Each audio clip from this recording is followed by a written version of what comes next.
Hey everybody, and welcome back to the Wall Splat Weekly Report, where we review some of the hottest action in Tekken 8 North America for this week. Let's take a look at some of the nitty gritty. Top 8 got spicy right away with the Liquid Legend Xiaoyu versus the Comeback Connoisseur. It almost seems cliche to call him Kingreyjr Jr. at this point, but if the shoe fits... Oh no! Sidewalk stage vibes! You're lying. Are you serious? The wall ruined Shadow's combo. 9.5. And Xiaoyu is dishing out the pressure, and Junior is trying to stop it. Kingreyjr Jr. moves on to winners finals versus Ling. Meanwhile, in loser side, we saw Rhythm lock the hell in versus Jermanji's Yoshi. I mean, when's the last time you saw a Flash get blocked and launched? Jermanji had quite a few tricks up his sleeve though, and was able to out-demon the Oni optimizer. Even Landon D was succumbing to Jermanji's Flash timing. He was even able to land the fabled plus 15 into launch. But what goes up must come down. Ring kick. It happens. Oh no.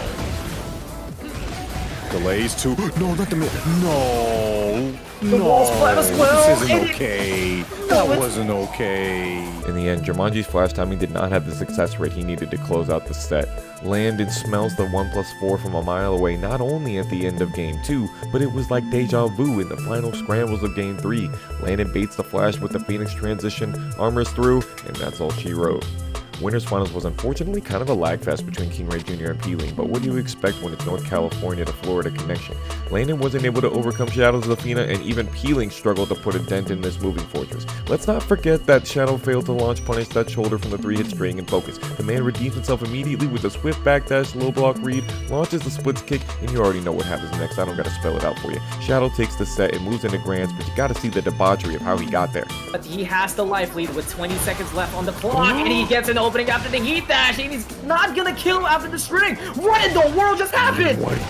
No. In Grand Final, Shadow quickly switched to Old Man games with the Heihachi. He started out with some Old Man reactions, not being able to punish the Demon Slayer properly, and you already know that Kingreyjr Jr. was ready to take advantage of that weakness with a quickness. Junior took game 3 and was looking to send it, but the Liquid Legend knows how to get in them crevices. Air form holds it. Oh, catches him. That's the wall splat too. Can he optimize? Oh, he definitely can. He 100% is going to. Junior was going back and he had it in the bag, but then the unthinkable happened. Follow-ups? No, What the hell? What? Are you kidding me? They ran back the set, no points given, and it still went to final round, but this time the Shadow step came through. After that, it was money in the bank for Xiaoyu, putting same where the sun don't shine for the reset, and then shooting the moon with a no games James for Junior in Shin Grand Final.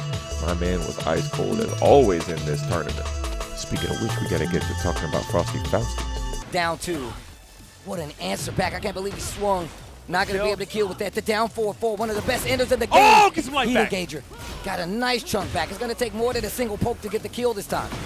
Oh, you woke up into that.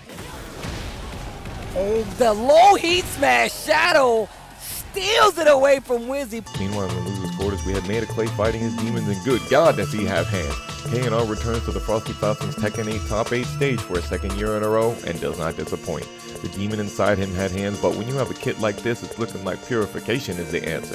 If there's one thing that this year Tekken 8 has shown me, is that it's not over till the dirt falls on top of you. He sets up the +1 after the 4-4-3-1 is blocked into the Hail Mary wall splat, and man, what a comeback. Say what you want about recoverable health and comeback mechanics, but the tenacity MadeofClay showed here, it was a thing of beauty.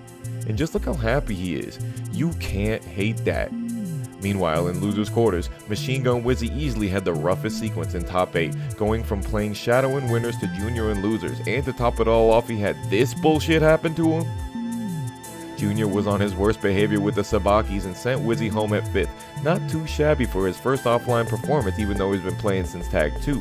Winners Finals was a no games James, and Shadow moved on to his rightful place on the top of the Frozen Throne, but easily the craziest match of this tournament was losers semis between King Sabaki Jr. and MadeofClay. Jr. likes his turn stealing tools, and Asuka has a million of them, but maybe he liked a certain tool a little bit too much in game 2 of the set. We saw no less than 3 jab baits on the Exerciser into duck and launch from MadeofClay. Dropped combos notwithstanding, MadeofClay was cooking up some fantastic options for decision making.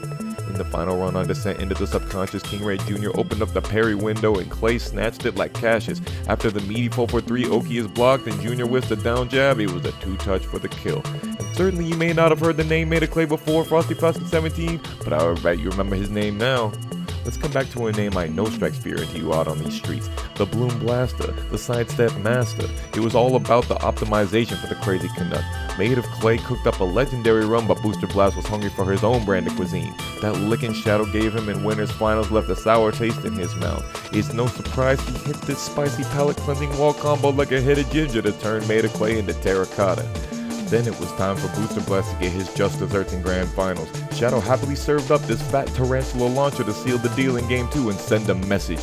The set goes down just about how you think it would, but we still got style out here. Check out this BBC into wall pressure the omnipotent Oni was throwing down. You want to take out Shadow. And the timing is so on point. I'll do it again. Stance goes for the low this time. Shadow. The low. Now watch the mid. Watch the stance. Shadow has an opportunity, and he does it. Your Frosty Faustings 17 champion will be none other than Liquid's Shadow 20Z. And popping off here as Shadow always does. Yes. Look at him, just foaming at the mouth with excitement. Exactly, just rabid with excitement. Cannot contain himself. In other news, Joe Crush won his San Antonio Monthly versus Jermanji, while we see Divine Exorcist and Dragunov 108 blowing up a couple of their 32-plus entrant tournaments.